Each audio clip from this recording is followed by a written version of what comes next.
The early days of supernatural lore has always been a mystery. They give us current situations that occur, but never delve into the past to give a proper explanation on really anything. Case in point, the Rigor, an elite class of powerful angels sent down to protect humanity. The biggest question is, from what precisely?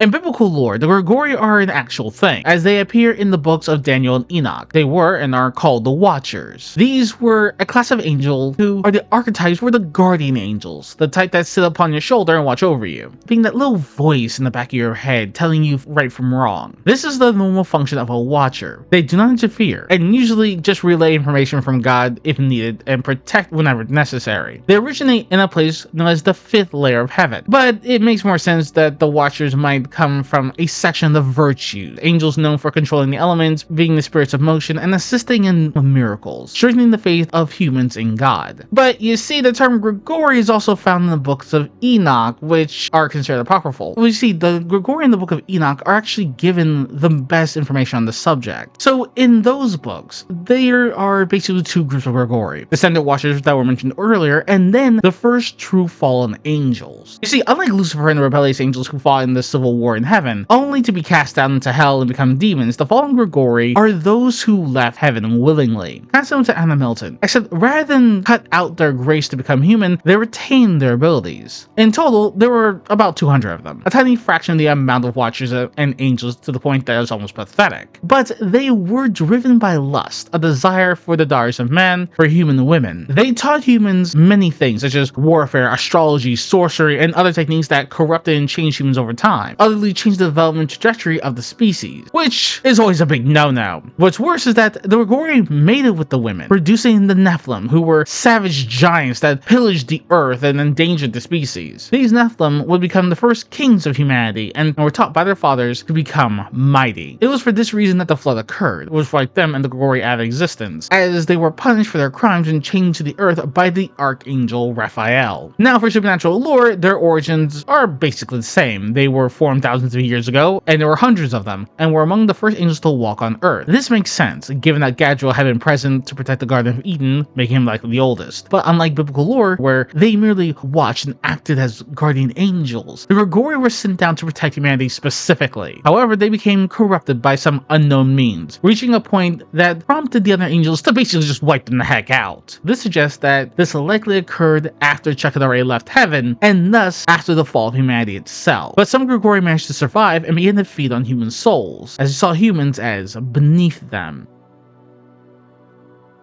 Alright, with that understood, we need to figure out what the hell they were even meant to protect humanity from. Of course, there are two contenders in those early days, which can work depending on the timing. For that, we're going to say that the Grigori were deployed on Earth sometime after the fall, with Lucifer being locked in the cage like the misbehaving chihuahua that he is. Now, a few might be wondering why I didn't put them before the fall, as indicated by some sources in Supernatural. First off, those are as much speculation as my own placement. And second, it really doesn't make sense for the Grigori to start feeding on humans prior to the fall. Just to clarify, there were only two of them at the time, so yeah, it was Adam and Eve. Now, during this time, there would have been a number of creatures that could stalk and harm humanity. While the greatest number of species that would be known, such as vampires, werewolves, jinn, and so on, would not appear until around 10,000 years before the start of Sam Dean's adventures, there are still some contenders. After all, humanity has been around for at least 300,000 years within the supernatural universe, if we take Adam's age into consideration. Now, the contenders. We have hellhounds, which Lucifer did save. At least one hellhound that was pregnant, and those allowed the continuation of the species, despite the fact that Chuck wanted them destroyed. Given that Lucifer was locked in the cage, it's likely that the remaining original hellhound would have been put under someone else's control or just straight up locked away. Second would be demons, as Lilith, Alistair, and the Princes of Hell would have come about during this time, prior to Lucifer being locked up. As it's confirmed that Lucifer did have a direct hand in creating Lilith and the Princes of Hell, I add Alistair onto the list because he honestly doesn't fit anywhere else cleanly. After all, the guy's a wide-eyed demon, and there's only ever been two. Given that he was in charge of making new demons, being Hell's grand torturer, that will put him in a very substantial position. So him being one of the eldest demons, second to Lilith, makes the most sense. Now, the Hellhounds would be operating under the control of these demons, which, as we know, are confirmed threats to humanity no matter what time period. So it makes sense for the Grigori to be deployed in order to protect humanity against them, right? Well, there's basically two more groups. There is the Knights of Hell, which I'm not sure they would actually be around during this time, because they likely only came about after the Mark of Cain was given to Cain from Lucifer, and the Leviathans, well, they were sealed away inside of Purgatory, which leaves one last contender to this entire situation, and that would ironically be the mysterious Shadim. As mentioned in previous entries, all beings within the supernatural universe are influenced by both light and dark, with those most heavily affected holding the most resemblance to the two primordial forces, such as angels and demons. But that doesn't mean incidents cannot occur. Like infections to a healthy body, nothing is protected from cross-contamination. When it comes to the Grigori, I believe this is what happened to them. You see, there's a running theme that when it comes to the darkness, something that tends to go unnoticed: hunger. What do I mean by this? Let's look at the first instances of darkness that occurred within the supernatural universe after Mars got sealed away, shall we? First, we have the Leviathans. As we know, they are all teeth and hunger. And yes, they came after the sealing, which means they are younger than archangels, not older, because anything that was created prior to them was destroyed by Amara. Then we get the Hellhounds, which again are hunger and aggression incarnate, all the way down until we reach the Shadim. Now, as Asmodeus stated, Hell's most savage.